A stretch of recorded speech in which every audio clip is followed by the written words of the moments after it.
So welcome everybody to the February TWF Lunch and Learn. I'm Bethany Barefoot and I'm the organizer. It's really hard to believe that this is the fourth Lunch and Learn that we've been together at. Started this back in November 2020 and it's been a really fun project to work on over these past 4 months, and I hope all of you have been enjoying it as well. If you're new to TWF, it stands for Tomorrow We Fight, because I truly believe that we're all fighting for something in our lives and we all have a story to tell. So I wanted to create this space for us to come and share those stories and for others to come with an open heart and an open mind to listen and to share these stories. To get started today, I want to start with some gratitude. So while I kind of share what I'm grateful for today, I'd love for you all to go to the chat and share some things that you are grateful for today. I am personally grateful for all of you being here. If you're new, this is your first time being here, thank you for coming. I hope that you plan to come to many more in the future. If this is your second or third, or you've been to all four, thank you from the bottom of my heart for coming and for coming back month after month. It really means a lot to me. And I do want to call out, this is the first Lunch and Learn that my mother is actually missing. She's been really supportive from the start, but she has a good reason to not be here today. She actually just got a new job and obviously she's working right now. So I just wanted to give some positive snaps for my mom. So it doesn't look like anybody is grateful for anything in the chat unless I'm not. Oh, Valerie is grateful for, that she can work from home and spend time with her family. Sarah is grateful for her sister. She keeps me going when I want to quit. And Karen is grateful for conversations like these, her sister, and coffee. Awesome. I love it. Thank you for sharing. And feel free to keep that positive momentum going throughout the event. I think it's great that we have the ability to chat with one another throughout this time. So if anything meaningful pops up in your mind as Jeremy's presenting, or maybe you really love baklava and you want Petros to know about it, feel free to put anything you want in the chat. So here's what we have for the next hour or so. I'm doing the introduction right now. We're going to head into the lunch. We always provide a lunch recipe, and today's was especially delicious. Then around 12:15 or so, Jeremy Fight is here with us, and he is going to be talking about We Fight to tell stories that challenge us.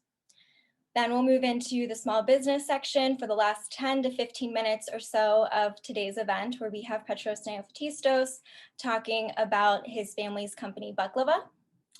And then we will have a quick wrap up, if time allows. All right, so moving on to today's lunch. The February TWF recipe is a strawberry spinach salad. And this month we had not only one, but we actually have two recipes. So we have a red velvet kiss cookie option as well. So something healthy, something a little sweet to hopefully, help with both of your cravings. This month's recipe was provided by my friend, Mandy Gallo. Mandy is also a family and consumer sciences teacher, and she holds a Bachelor of Science in Family and Consumer Sciences, a minor in nutrition, and a master's in education and educational development strategies. She actually reached out to me last month and said, I'd love to provide a recipe. She created this cute little page for us. And we actually decided to spice up the lunch portion of today's presentation. In the past, I've just shared what the recipe is, what's in it, how long it takes to make.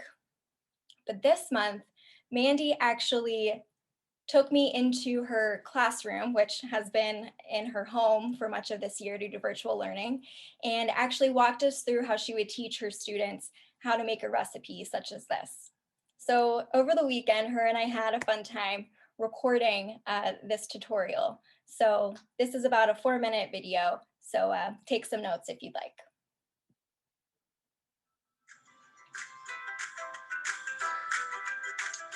Okay, So the first thing we're gonna make is the vinaigrette. The nice thing about a vinaigrette is you can add as much and as little seasoning as you want. This one just has, I guess, 4 seasonings in it. So in my bowl of seasonings, I have sugar, a teaspoon and a half of sugar. I have, I just put on the recipe like a pinch of salt, pepper, and paprika. And I used smoked paprika. It gives it a little bit more of a smoky flavor, but regular is good. Honestly, smoked paprika was the only thing I had in my cabinet, so I winged it with that. But like I said, you can add pretty much anything you want to it. So I'm gonna put that in a bowl.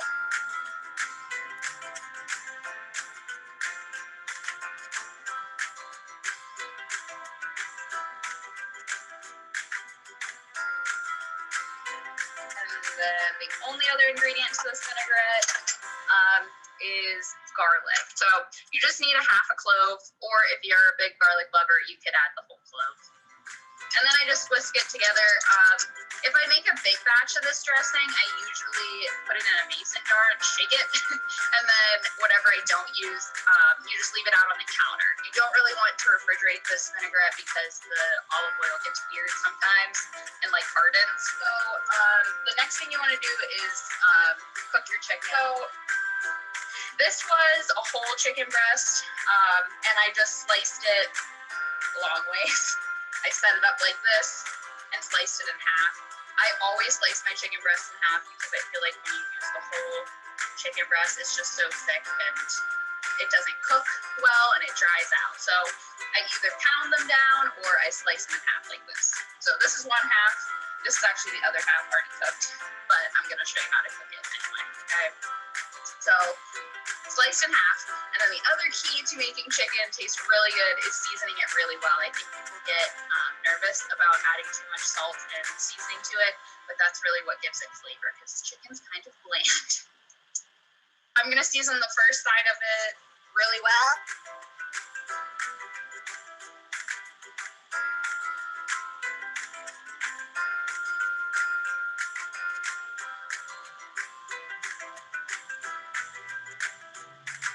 I said 2 cups of spinach, but honestly you could add however much you want. Same with the dressing. Oopsies, throwing things. You can add as much of it as you want. So I would just add a little bit of it, toss it, and see if it looks the way you want it to be, and then you can always add more. So I'm just going to drizzle a little bit on. Okay, so that looks pretty good. The leaves are covered, and I do always like to toss the spinach first instead of just like adding it on the salad and eating it, because like I said, I like dressing, so I like to make sure that everything's cooked pretty well. So at this point, I would probably plate it.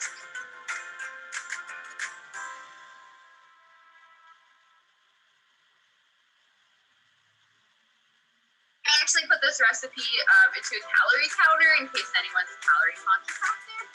And if you add the amounts that I said, then it's right around 400 calories for the salad. So, all right, so we'll add the chicken on top.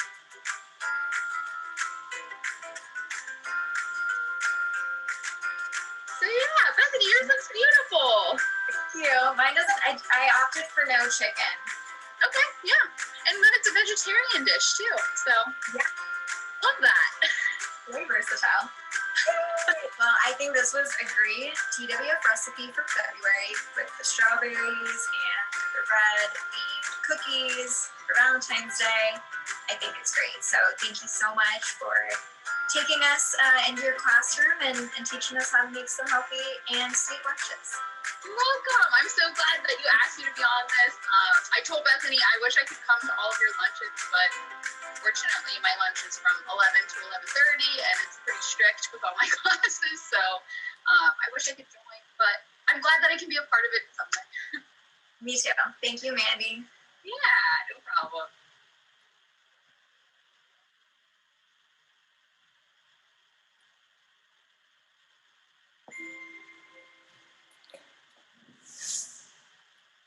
Okay, so hopefully you enjoyed that little video. Fun fact, Mandy's dream is to be on the Food Network. my dream is to be on the Today Show.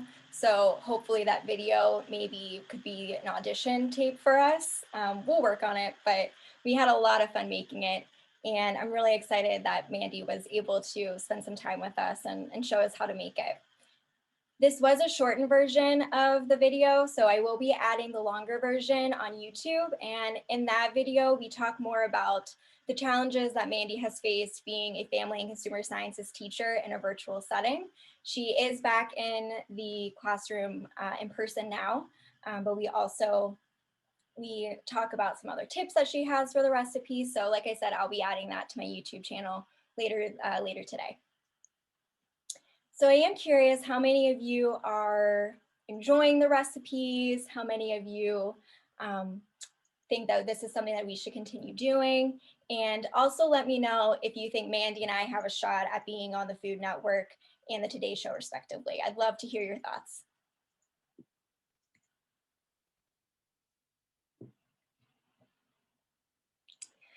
All right, so heading into the main presentation today, we will be fighting to tell stories that challenge us.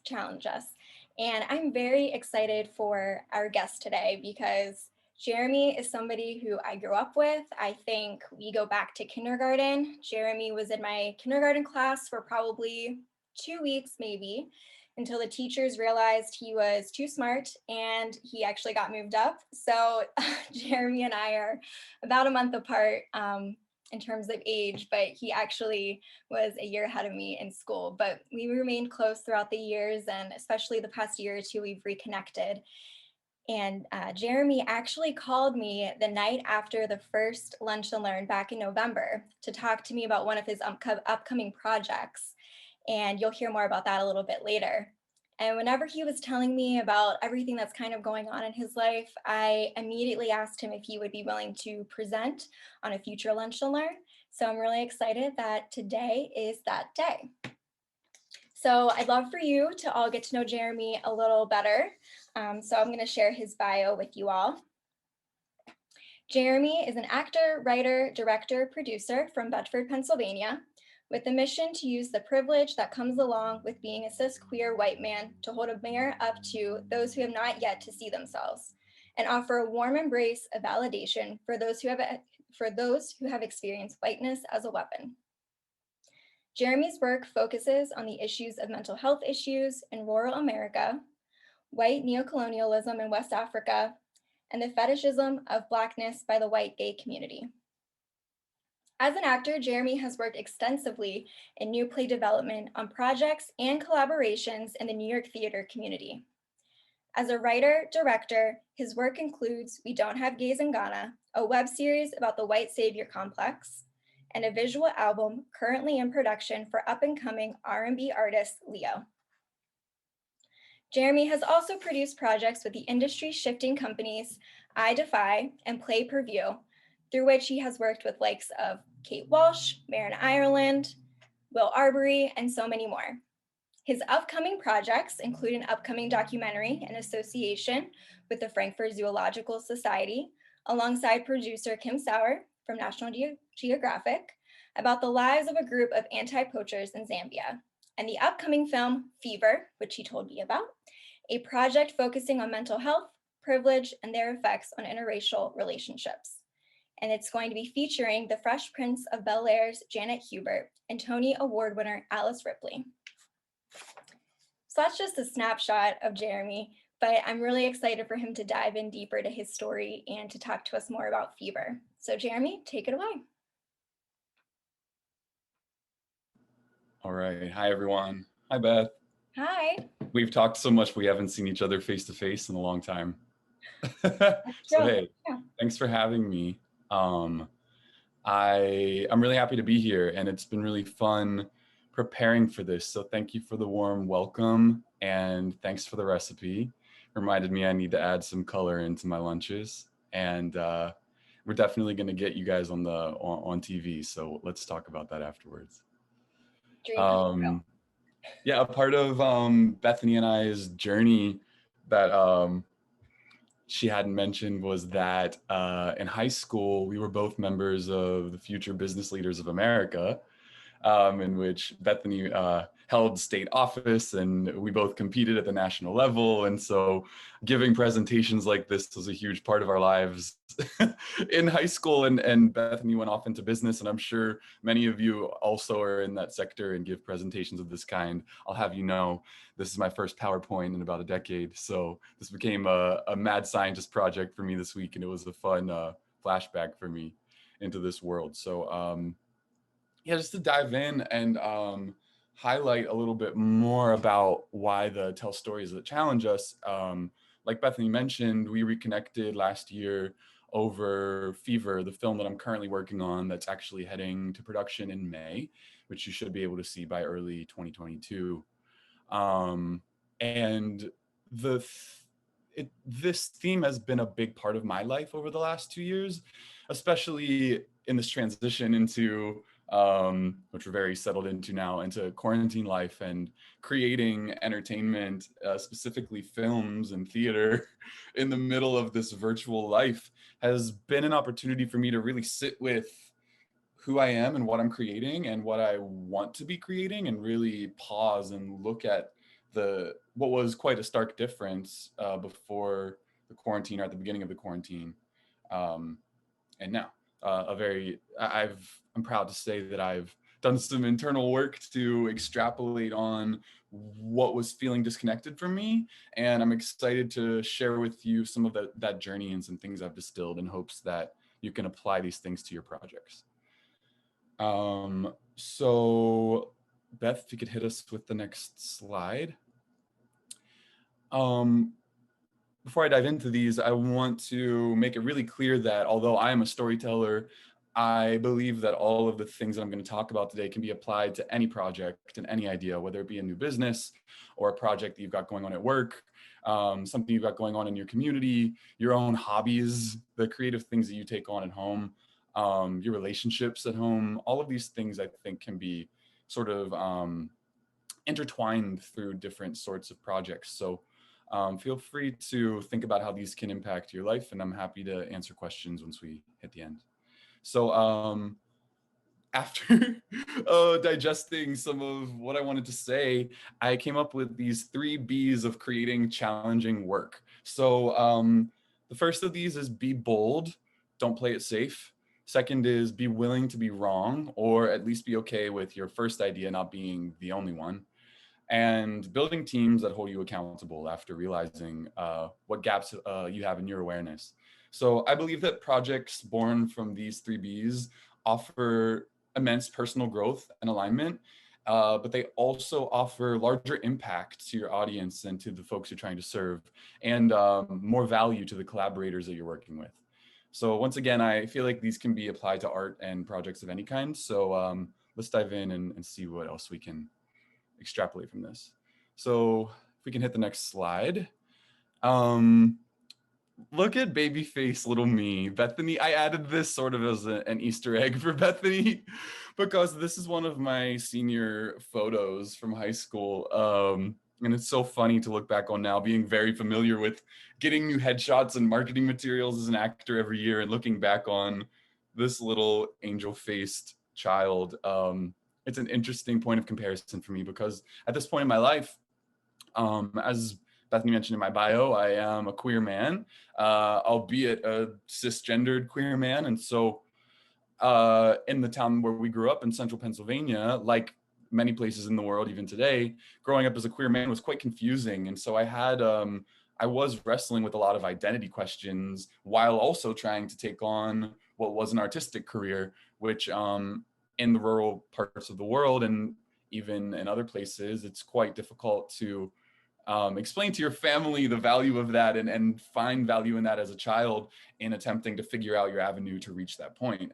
And I'm sure that that's the case for many folks reaching for their dreams in other sectors. So at this point, I definitely was doing a lot of wishing. I was wondering when it was my turn. I was during college and after college, taking on side jobs that I felt rather miserable within because I was too afraid to or didn't believe that the things I wanted could be mine. And therefore I was forcing work into being that would give me a break. We're going to talk a lot about this when I hit on some of my other projects later on, but I really felt like anytime I was about to do something artistic, it was always out of a point of frustration or a point of wishing or a point of reaching. And so I was never actually sitting within my truth and what I really wanted to say, because oftentimes I was just trying to emulate other people's work or wish that I could, why can't I be them? Why can't I be them? Why can't I be on that team? Rather than really digging inside and doing what I want to do. So interestingly enough, I really believe I was focusing on myself, but we're going to talk more about the positive side of selfishness next. But I think at this point, I really believed I was looking at myself and wishing and wanting and sort of scrutinizing rather than loving what I had to say and had to offer. So if you can hit me with the next slide, Beth. This is Jeremy in 2021. This is my headshot. I like it. I feel like I look happier somehow. Today I am, if I may hit a little bit of a humble brag, I'm currently auditioning 3 to 4 times per week during a pandemic. Self-taping is wild. I'm directing projects that I love internationally during a pandemic, and I'm getting paid comparable amounts of money, if not more, to what I was getting when I was bartending and working in corporate America 40 hours plus a week to do things and to tell stories and to work on projects that really turn me on. So you get the picture with the during the pandemic part, but I really want to emphasize that a majority of this growth and this change happened for me over the last year during this pandemic. And so making changes like this in your life is really possible at any point, but especially in a time where we have this pause to really look at ourselves.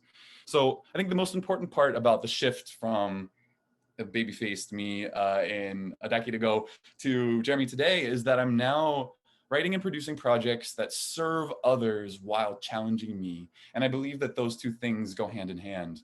I believe serving others in a very open way is a challenge for oneself, and challenging oneself actually, whether it's in a vacuum in private or publicly in a story, does serve the folks around you more than you know.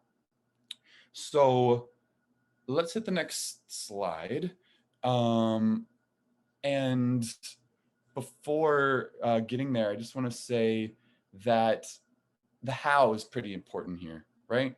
So I believe that the biggest internal mantra shift for me from a decade ago until now, specifically in this time over the last year, was how can my work serve me? I.e., how can, if I write this project, will I get on HBO? If I do this audition, will I go to Broadway? If I present this project to someone, will they give me money? To how can my work challenge me and therefore serve others? So challenging oneself can happen in many different ways, but for me, and this is a theme I'd also like to touch on today, I really recognize the privilege that I hold as a white man in my industry and in the world. And so the big shift for me here, and we'll touch on this in a continued way as we move forward, but I believe that growing up in a space where most everyone looked like me, 99% of people looked like me, it was very easy for me to disassociate from, it was very easy for me to miss out on the comparison that would allow me to notice that I was quite blessed from the time I was born until today, that, you know, as we all know, there are folks who are in quite difficult situations across the world, but even in our own hometowns, and specifically, I now live in New York City, and I believe many of us are in metropolitan areas, but there's ample opportunity to look around us and notice the privilege that is. I don't know the optics we have here in terms of demographic in the room, but I'm specifically referencing folks with lighter complexions, specifically Caucasian people, hold a great deal of privilege in every industry. And so I hope that I, through this presentation, can ask you to take a look at that and see how recognizing that can benefit you in your projects. So let's hit the next slide. So number one, our first B is be bold. So being bold to me means not playing it safe.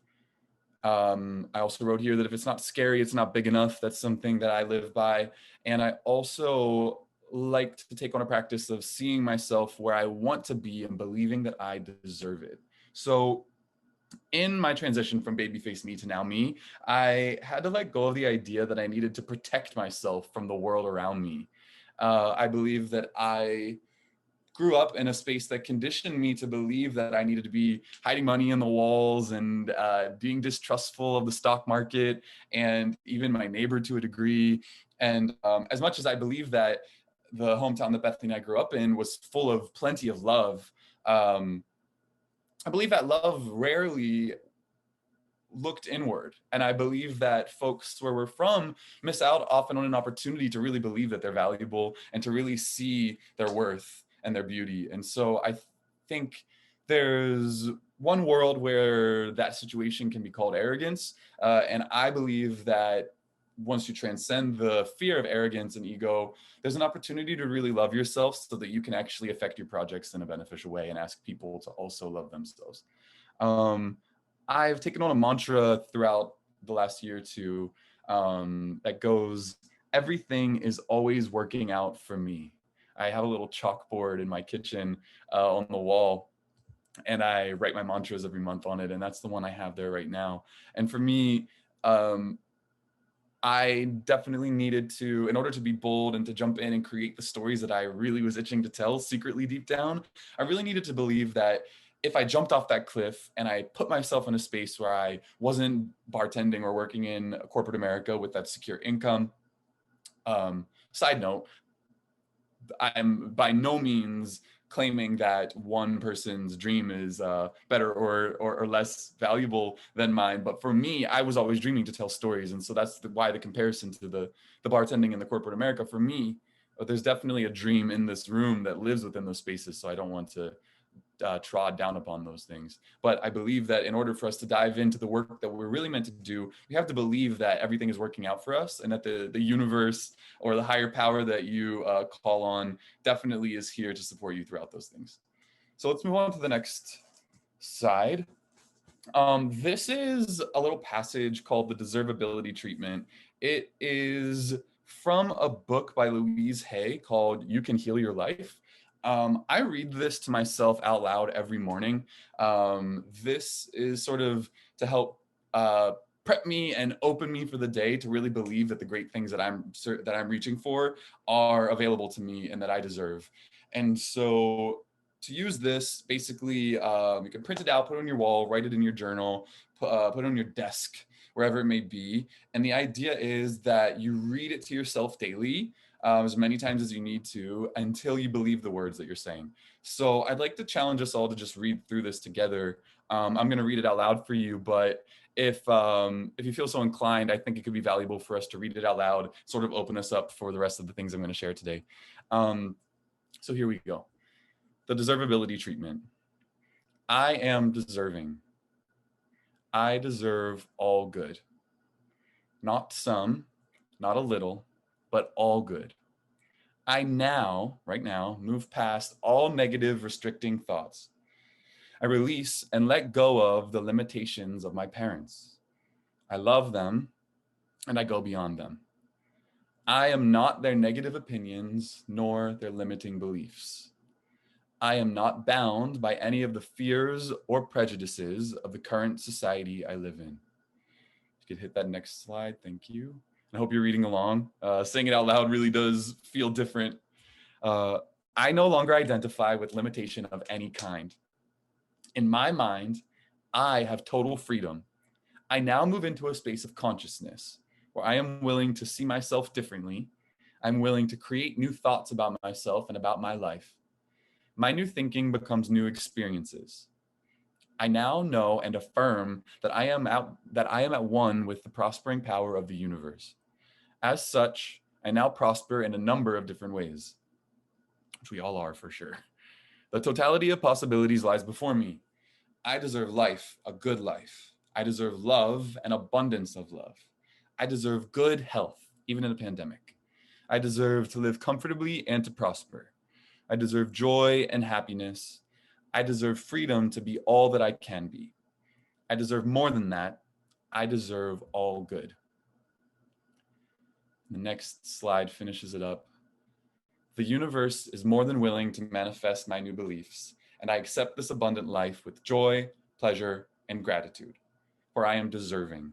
I accept it, and I know it to be true. So I hope you read that out loud, and I hope you reflect on what feelings might have come up within that. I know I, even today, after a year of reading this to myself, challenge some of these things, and it's hard for me sometimes to believe all of them. And so I'm in a process myself that I'd love for you to join me in, and reading this to yourself every day and finding a way to believe every word. So again, that's from Louise Hay's book, You Can Heal Your Life. And if you just Google deservability treatment, that'll come up for you. So number two, after we decide to be bold and after we decide to love ourselves, after we decide to jump in, that's step one. We really have to be bold enough to be fearless in sharing the things we want to share. But it's important to recognize here at number two that in order to create things that are challenging and impactful, we have to be willing to be wrong. We all have gaps in our awarenesses, every single one of us. And we all are masters of some part of our craft and some part of our experience, but accepting our weaknesses and our gaps actually opens opportunities for greatness. In my mind, that means that it gives me some sense of freedom to be bold and dive in, because I know that I also am not afraid to hear someone else challenge my work, because I know that if they point out a gap in my awareness, they may have information that will actually bolster my work and make it even more valuable. So at this point, I'd like to move on to the next slide and talk a little bit about a project called We Don't Have Gays in Ghana. So, I rarely talk about the depths of this project because I actually was quite ashamed of it for a very long time. And that's because I created it in 2016, shot it in 2017 in Ghana. After having lived there for about a year and a half, I came back, was working on my acting career. And to call back to an emotional place that I was talking about at the beginning of this, I was hungry to work. I was wondering why I wasn't working. I was jealous that others were. And I was kind of pissed off that I had to be bartending every day. And I just wanted to escape that life. And I was quite stressed, and I was quite unhealthy. And I was just sort of clawing to sort of dig out of this pit of disappointment with myself. And so at the time, my boyfriend at the time, we were living together, and he witnessed that, and he said, why don't you write about it? Like, why don't you write about your experience in Ghana? I was like, okay, great. So I feel super inspired. You're right. This is so unique. This is going to be super marketable. Oh my gosh, people don't know anything about Ghana. People don't know anything about gay people in Ghana. People don't know about my specific experience of being this white person experiencing Ghana as a gay person. Let me write about it. It's going to be a hit. So I pump out this 10 episode web series, like 300 pages of work, over like a month. Just flies out of me. I feel really tapped in and really connected to the idea. Once I'm finished, I'm like, well, what's the holdup? We got to shoot this thing. Like it's 2016. I'm gonna be on Broadway by 2017. I need to be on TV. We got to go. My boyfriend at the time is a cinematographer as a hobby, and and so I sort of pressured him into dropping everything and heading to Ghana that fall to shoot this thing. It's time. I'm going to be a star. We've got to shoot this thing. So I go to Ghana and shoot the web series with like $1,000 in hand. And it was super scrappy. I learned a lot. The team that I ended up working with there were quite beautiful and really profound actors. They were all local to Ghana. Looking back on it, I had quite an opportunity to create something really profound. But I was so concerned with the fact that I wanted to get it done on my time frame, on my budget, that I rushed through it and sort of strong-handed a story into being that I knew was the right one. So if after we shot it, came back, my boyfriend and I at the time ended up parting ways. And so the post-production of that project took some time, but eventually after about 6 months, we finished the thing and we decided to submit it to some local festivals. We screened the first episode to some lukewarm response, but I was very sure that it was just because they didn't understand this profound story that I was trying to tell. And it wasn't until I decided to share it publicly on YouTube after those festivals that I started receiving some very specific feedback about this project. So Bethany, if you could show us the next slide. This is a comment that I got on this project. This was posted about 3 years ago on YouTube, but this comment was added about 2 years ago. And I'll let you do your own scan over it and not give you a dramatic reading. But basically, this person, who I believe to be a Ghanaian person, either living in Ghana or abroad, felt pretty adamantly that this project was not representing them and was not representing the culture that it was attempting to dive into. And at the time when I started receiving these comments, I was a bit hurt. I mean, I recognized that, like, even then, that I didn't have the perspective to argue with this person, but I believed that there was something valuable about this project that they just weren't seeing.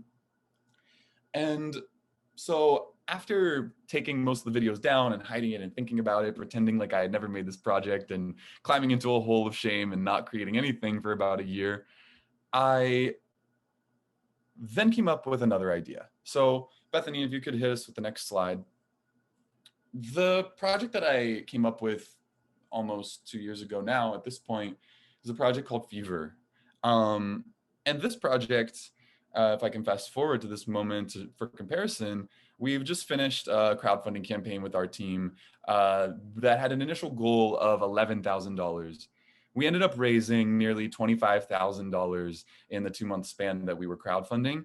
And this is just about a quarter of the financing that we already have in place, maybe a third at this point, quarter of the final goal that we have in place for this film.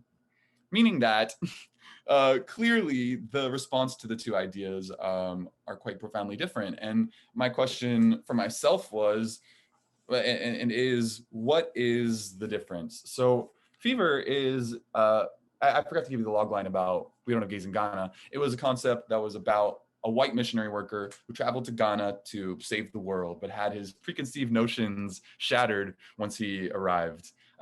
Funny enough, I did not, I did not accurately represent that logline because it is quite profound, and it was sort of skewed by my ego and not wanting to be wrong, like we're talking about now. But with Fever, this is a film, it's a psychological thriller about mental health, privilege, and their effects on interracial relationships. This, like I'm showing you now, did receive a lot of support, but I believe it's because of the preparation process that went into it.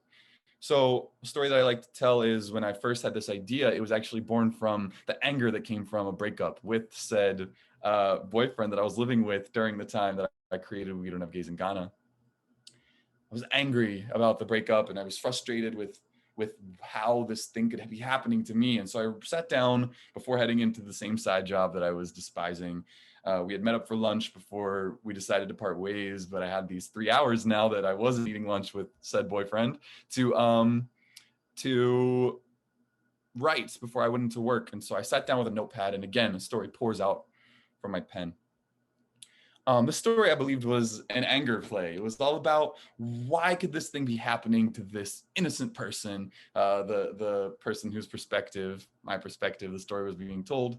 And it was a story about relieving yourself from the tethering to the pain of that situation and letting that for other people to deal with that person and moving on into a happier life. I started sharing that script with folks, primarily my white collaborators, and it was responded to with acclaim. It was beautiful. The structure was so perfect, and the concept was so beautiful. All the pain, the agony. Oh my God! So I was getting a lot of great feedback, but I didn't head to production yet. But it wasn't until I decided to start sharing it with some of my collaborators who did not look like me or share my experience that I was asked, well, what was that guy doing during all of this? What was that white character doing while his black boyfriend was causing him all of this pain? And I woke up to the realization that in all of my work, I had been presenting myself as a victim, as a person who things were happening to, rather than a person who had a hand in the situations that were occurring. And so I sat back down and wondered, what was this black character feeling throughout all of this. How can I humanize them? And what did I do? What hand did I have in the situation? And so it asked me to look at the relationship as well. And quickly I realized that I was victimizing myself, not only in my work, in my relationships, and in my life. And so I ended up writing a new story that I then collaborated with a beautiful team to create, that actually looked myself in the mirror and witnessed that I could be wrong about the things that I actually was experiencing firsthand. So Bethany, if you could hit the next slide. I wanted to break down, in my opinion, what makes a challenging story or idea. Again, this can be applied to stories or to business ideas, project ideas, and the audiences that you're appealing to. I believe that a good story, challenging story or idea recognizes the privilege it holds in relationship to the audience it is serving. I believe it asks questions rather than making definitive statements. And I believe that it offers potential solutions, but isn't rigid in its belief that it offers the only solution. So if you could hit the next slide, Bethany, I believe that that work and distilling those ideas of a good story really came from the team that I built around myself. Once I started to recognize that I wasn't always right and that my feelings weren't always representative of reality or everyone's reality, I realized that I needed folks to assist me in telling these stories and creating these ideas, because I clearly did not have all of the information I needed to tell a story about the gay community in Ghana. I could have if I had built a team that offered me the insight and the research that I decided not to do in service of serving myself rather than serving others. So I believe that the huge change that I've made in my work now, and in Fever specifically, was that when I recognized that there was a perspective in this story, this Black boyfriend, that even after dating this person for 5 years, I could never know fully in terms of their experience, I realized I needed folks to assist me in telling that story.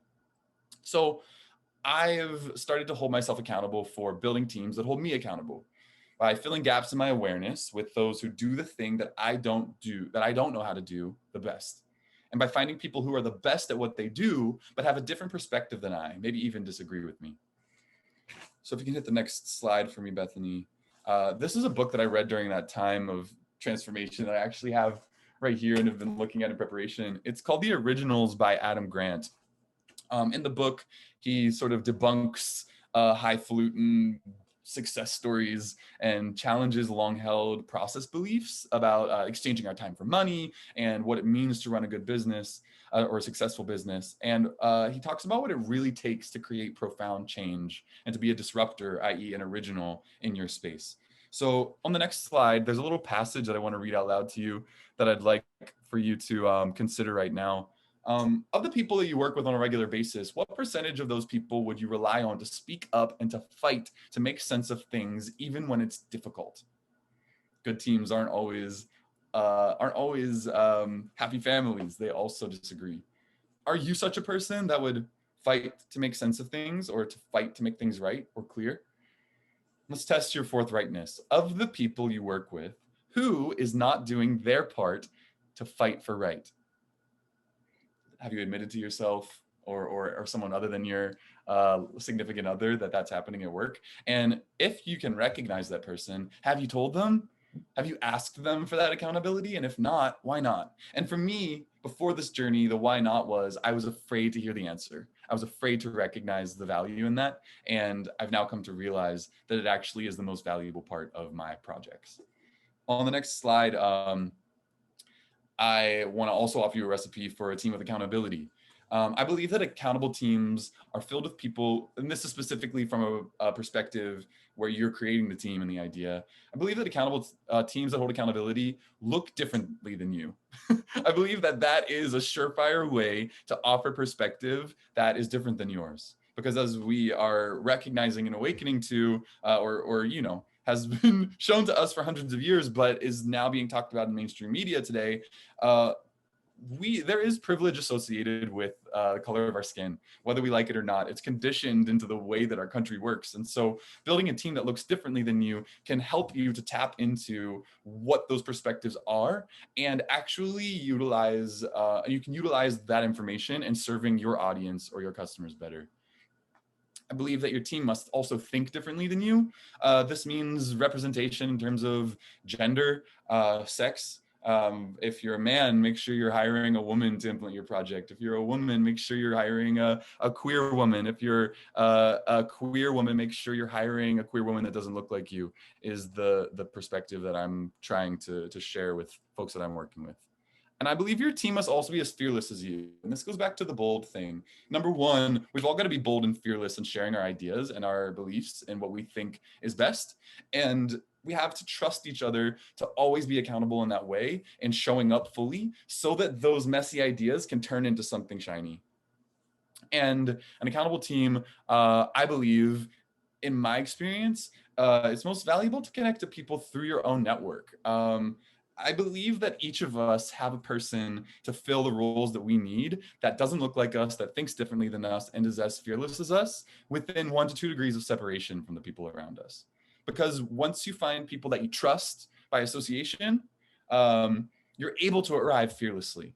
So I want to, at the bottom of this, sort of differentiate between trust and agree with, because everyone that I work with on this team for this film I'm creating, I trust deeply. Do I always agree with them? Rarely. That's sort of the secret here. And so the common thread there is the happy medium is often something beautiful. So on the next slide here, I just want to show you some pictures of the team that I'm working with for Fever. We can, Beth, while I'm talking about this, feel free to sort of click through them. Therefore, diversity outside of optics really does challenge the value of a project. So it offers intentional checks and balances that really allow you to avoid the ego rearing its head and potentially undermining what you want to do. So that's the end of my presentation. I appreciate the time. I'm open to questions. I know we don't have time today, but my contact information is on the slide after this. But my call to action for you all is really just to implement these 3 Bs. Be bold, be willing to be wrong, and be willing to build teams that hold you accountable and fill those gaps, while considering how you can use your privilege to give back to the Black community and support the fight to end systemic racism in this country through the work that you do. So thank you again for your time, and feel free to reach out to me anytime. Yay, awesome. Thank you so much, Jeremy. I'm really happy you were able to come and join us. I know your plate is pretty full right now, so I appreciate the time. And we'll definitely link to all of the information about Fever Film so people can dive in deeper to your team and everybody who will be acting in it. So I'll connect with you afterwards to get those links, because I really want people to support this project. So thank you so much from the bottom of my heart. Yeah, thanks, Beth. All right, so with our last 10 minutes or so, I'm going to be introducing Petros Neofatistos, who is the co-founder of Baklava, which is a business that was started here in Western Pennsylvania. So I'm just going to dive right into our Baklava presentation. Petros? Sorry about that, I'm muted. Thanks, Bethany, and thanks, Jeremy, for that awesome presentation. So yeah, let's get into it. I'll try to be as quick as possible. Here's some facts about our company. So it's completely family owned and operated. So this is a picture of my family, probably from like 5 years ago. I look a little bit older nowadays. We bake it all, and by we, I mean my mom actually has baked every single piece of baklava that we've sold so far. We have a website called baklava.com. It's also available on Amazon. And we're now getting into the bulk ordering for weddings, events, and parties as COVID allows us to open up. Next slide, please. So the idea behind this company really originated from the story of my parents and my grandparents. So this is my mom. She's, I think, 10 years old in this picture. These are my grandparents, her parents, and her brothers. They're from a very isolated part of Greece. So, not the part of Greece you see on the postcards with like the beaches and the sunshine. It snows up there where they're from. My mother was born in, I can't even do the math, but I think late 50s, if I'm doing the math right. Very little in terms of technology. I think they had just gotten electricity to their town at that time. My father's town, which was probably about 8 miles away, did not have electricity or a road. So, this is sort of the humble beginnings that my family comes from. They moved to the US in 1975, got into the food service industry. Both of them are talented chefs. They wouldn't call themselves that, but very talented cooks, can cook for large groups of people. My mother also is a talented baker. She would always make baklava for me to give to my friends. Some of you might be on here right now, actually. So I used to just like bring this and give it away for free to people. I would send it as corporate gifts, and it got such high praise that I knew I had to turn it into some kind of business somehow. And with Bethany's help, we sort of built the branding around it. And this story is really the central inspiration for the business.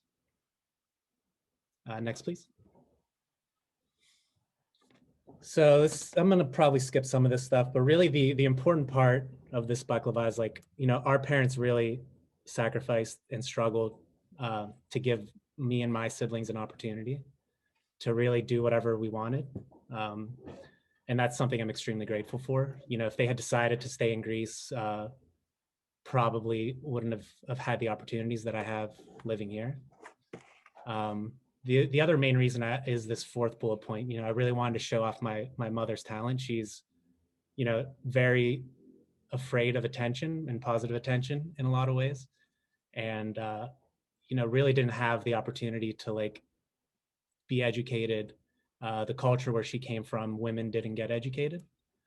So, the fact that she's been able to achieve all that she's had and give us these opportunities really is the inspiration for me in my life and also for this company. The other big reason is I really wanted to get closer with my family now that I'm a little older. It's kind of easy to lose touch at times. So this was an opportunity for all of us to, work together on a project and, have some fun. And so far, it's been a really great experience.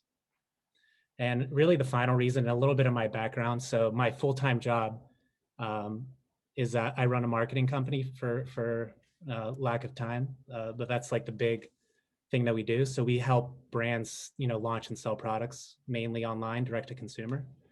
So what I wanted this to do was to prove to not just my clients, but like potentially other people that, don't like their corporate jobs, maybe, went to college for the wrong thing, that you don't need a lot of money and a lot of experience to like really do whatever you really want to do. Like anybody with less than $10,000 and a talent could probably launch a brand at this point with the current tools out there. Next slide, please.